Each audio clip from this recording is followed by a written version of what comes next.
Here's the latest audio research news from the transmitter. Remembering Annette Dolphin, who helped explain gabapentin's effects, by Michael Eisenstein. When Annette Dolphin started studying voltage-gated calcium channels in the 1980s, science was only beginning to learn how these protein complexes facilitate neuronal signaling.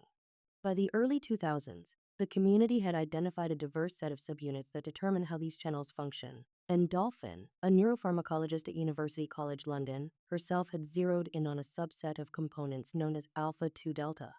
In 2005, her group published findings that ultimately helped clarify how alpha-2 delta subunits regulate the traffic of channel proteins to the neuronal membrane.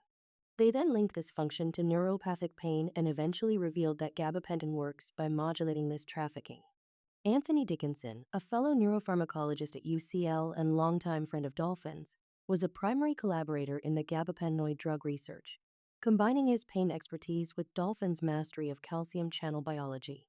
To go from a molecule to knowing what's happening in a clinical application, that was really a huge step forward, he says. Dolphin, who died of cancer at the age of 74 on January 27th, became a leader in the field of voltage-gated calcium channel research over the course of a 5-decade career. Her research, says Gary Stevens, a pharmacologist at the University of Reading and former postdoctoral researcher in the Dolphin lab, places her amongst the luminaries. Dolphin was born in Maidenhead, England, on April 3, 1951. She was intrigued by the brain from an early age and by 12 had declared her intention to become a brain surgeon. But Dolphin chafed at the strictures of her education. In a eulogy for Dolphin, her sister Philippa wrote that Annie was a rule breaker and quietly uncontrollable. But the school didn't know quite what to do with her because she studied hard and got top marks in all exams. That disdain for convention would follow her into her academic career. After receiving her BA in biochemistry at the University of Oxford in 1973, she enrolled in a neurology PhD program at the Institute of Psychiatry in London. While there, she attended a 1975 meeting of the Physiological Society, where she forced the group to change its requirement that women authors be identified by their full first name. Men were identified with first initial only. She earned her PhD in 1977. For her postdoctoral work, Dolphin joined the laboratory of Paul Greengard, then at Yale University, with the goal of broadening her perspective beyond the clinic. "I knew I needed more basic training in cell signaling pathways," she recalled in a review for the Journal of Neuroscience. Dolphin established her research group at St. George's Hospital Medical School in 1983. By then, she had become fascinated by the connection between neurotransmitter-mediated signaling and calcium flux within neurons. Working with postdoctoral fellow Roderick Scott, Dolphin determined that signals generated by neurotransmitters such as GABA and adenosine dampen action potential-induced calcium influx in cultured rat neurons. Dolphin and Scott subsequently revealed how various G protein-coupled receptors modulate voltage-gated calcium channel activity. This interplay remained a major focus of the Dolphin lab, as it moved to the Royal Free Hospital School of Medicine in 1990 and then to UCL in 1997, where Dolphin stayed for the rest of her career. A lot of the work that she did in the GPCR modulation of voltage-gated calcium channels was very seminal, says Damien Bell, Director of Global Scientific Affairs at Sophion Bioscience and Dolphin's former graduate student. Over the next 20 years, much of her research centered on the subunits that modulate the function of voltage-gated calcium channels and their interactions with other components of the cellular signaling machinery.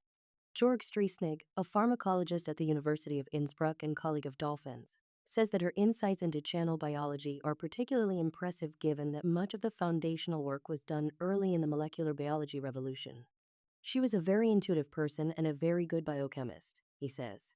Her work also won her recognition in the broader community. Among other honors, Dolphin was elected Fellow of the Royal Society in 2015 and served as president of both the British Neuroscience Association and the Physiological Society. Dolphin led an active life. She often went swimming, trekking, and skiing. Indeed, she met her husband, materials scientist William Frith, on a cross-country skiing excursion in Norway in 1987. Even after closing her lab in 2023, several of her former lab members say she resented implications that she was retired and remained a presence at the university until her death. Dolphin took her role as a scientific mentor seriously. "There was a core group of us who worked in her lab and were supported by her for 10 to 20 years, says Manuela Nieto Rostro, a former postdoc in Dolphin's lab. Bell says Dolphin always seemed to have a lot of time and effort that she would give to effectively unknown young scientists coming up. And Streisnig says that Dolphin's early support was invaluable for the success of the European Calcium Channel Conference, a recurring international meeting that he and his colleagues in the field have been hosting since 2012. Still, the desire to push boundaries that she had shown since her youth persisted. Early in her career, it was actually probably quite difficult for her as a female starting off in science, Dickinson says. And in a 2006 letter to Nature, she evaluated 10 major science prizes and noted that only 3.2% had gone to women, and also highlighted the gender disparity in speaking opportunities. In a subsequent editorial, she wrote that women need to speak out wherever and whenever they notice discrimination, and warned that one should also not assume that progress towards equality is inevitable and irreversible. While president of the British Neuroscience Association, Dolphin helped develop policies to promote broader representation of women and other underrepresented groups. Annette was never afraid to be quite bold in terms of calling people out and in terms of saying, "That's not okay, there's work to do here," says Emma Annell, Associate Dean for Equity, Diversity and Inclusion at Cardiff University, who served on the governing council of the British Neuroscience Association. Although Dolphin relished her role as mentor, she also maintained clear divisions between her professional and personal life. "To me, she was always Annie," says Dickinson, who knew Dolphin for more than 40 years. "But as a senior scientist and as a professor, she was always Annette." This distance seemed a conscious choice.